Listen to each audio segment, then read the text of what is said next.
ইনকিলাব ইনকিলাব ইনকিলাব ইনকিলাব ইনকিলাব জিন্দাবাদ। শরীফ ওসমান হাদির কণ্ঠে এই স্লোগান পেয়েছিল নতুন মাত্রা, হয়ে উঠেছিল আধিপত্য বিরোধী ইনসাফের কণ্ঠস্বর।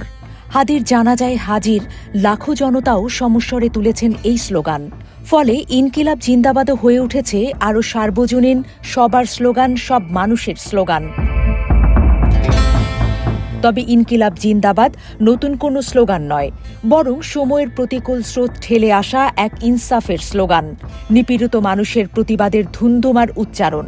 কিছু শব্দ সময়ের গণ্ডি পেরিয়ে ইতিহাস হয়ে যায়, প্রজন্মের পর প্রজন্ম সেই শব্দ উচ্চারণ করে নতুন অর্থ খুঁজে পায়। এমনই একটি শব্দ ইনকিলাব, যার অর্থ বিপ্লব। আজ থেকে ১০০ বছর আগে যে শব্দটি ছিল স্বাধীনতার মিছিলে বজ্রনিনাদ, আবার আধিপত্যবাদী ভারত এই ইনকিলাব শব্দকেই তুলেছিল কাঠগড়ায়। ২০২০ সালের দিল্লি মোদি প্রশাসনের সাজানো দাঙ্গা মামলায় অভিযুক্ত বামপন্থী নেতা ওমর খালিদের বিরুদ্ধে আদালতে এক অদ্ভুত অভিযোগ আনা হয়। তিনি কোন প্রেক্ষাপটে ইনকিলাব জিন্দাবাদ স্লোগানটি ব্যবহার করেছিলেন? শুনানির সময় এক বিচারকের এমন মন্তব্য নতুন করে আলোচনার আগুনে ঘি ঢেলে দেয়।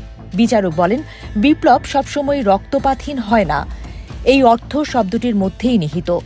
সেখানে প্রশ্ন আছে, তবে কি ইনকিলাব মানে সহিংসতা? এই প্রশ্নের উত্তর খুঁজতে গেলে ফিরে তাকাতে হয় ইতিহাসের পাতায়। সময়টা ১৯২১, ব্রিটিশ শাসনের বিরুদ্ধে ভারতের রাজপথ উত্তাল। সেই সময়ই এক বিপ্লবী কবি প্রথম উচ্চারণ করেন ইনকিলাব জিন্দাবাদ। তিনি মৌলানা হযরত মোহানি। উত্তরপ্রদেশের উন্নাও জেলার মোহন শহরে জন্ম নেওয়া ফজলুল হাসান ইতিহাসে পরিচিত হন হযরত মোহানি নামে। কবি, চিন্তাবিদ, শ্রমিক নেতা এবং রাজনীতিক সব পরিচয়ই একসঙ্গে ধারণ করেছিলেন তিনি। হযরত মোহানির ইনকিলাব কেবল রাজনৈতিক স্বাধীনতার ডাক ছিল না, এর সঙ্গে জড়িয়ে ছিল সামাজিক ও অর্থনৈতিক বৈষম্যের বিরুদ্ধে সংগ্রাম। তখন সদ্য ঘটে গেছে রাশিয়ার বলশেভিক বিপ্লব। সেই বিপ্লব নিপীড়িত মানুষের কাছে হয়ে উঠেছিল আশার প্রতীক। ভারতীয় স্বাধীনতা আন্দোলনও সেই প্রভাব এড়িয়ে যেতে পারেনি। হযরত মোহানি ছিলেন ভারতের কমিউনিস্ট পার্টির অন্যতম প্রতিষ্ঠাতা।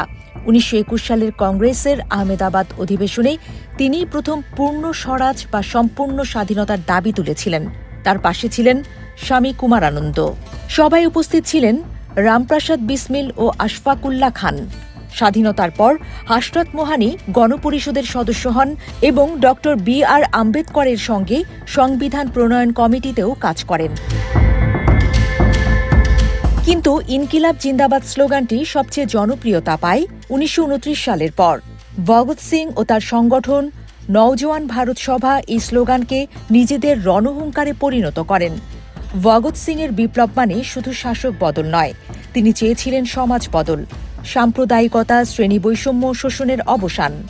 এই কারণেই নওজোয়ান ভারত সভা ধর্মীয় স্লোগান থেকে দূরে ছিল। তারাও তাই বেছে নেয় ইনকিলাব জিন্দাবাদ স্লোগান।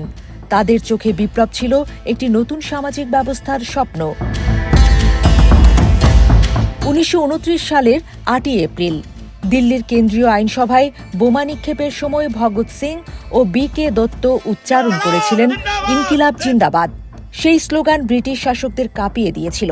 তবে এই স্লোগানকে বিদ্রূপ করে লেখেন মডার্ন রিভিউর সম্পাদক রামানন্দ চট্টোপাধ্যায়।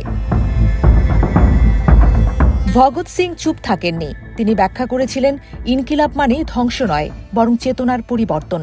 আদালতে দেয়া জবানবন্দিতে তিনি স্পষ্ট করে বলেন, বিপ্লব বোমা ও পিস্তলের সংস্কৃতি নয়, বিপ্লব মানে প্রকাশ্য অন্যায়ের উপর দাঁড়িয়ে থাকা ব্যবস্থাকে আমূল বদলে দেয়া। শতবর্ষ ছাড়িয়ে দেশকালের গণ্ডি পেরিয়ে আবারও প্রাসঙ্গিক হয়ে উঠেছে ইনকিলাব জিন্দাবাদ। শরীফ ওসমান হাদির জীবন আপাতত থামলেও তার যাত্রার পথে ছড়িয়ে গেছে ইনকিলাব। ইনসাফের পথে হাঁটা তরুণরাও তাই কণ্ঠে তুলে নিয়েছেন ইনকিলাব জিন্দাবাদ স্লোগান।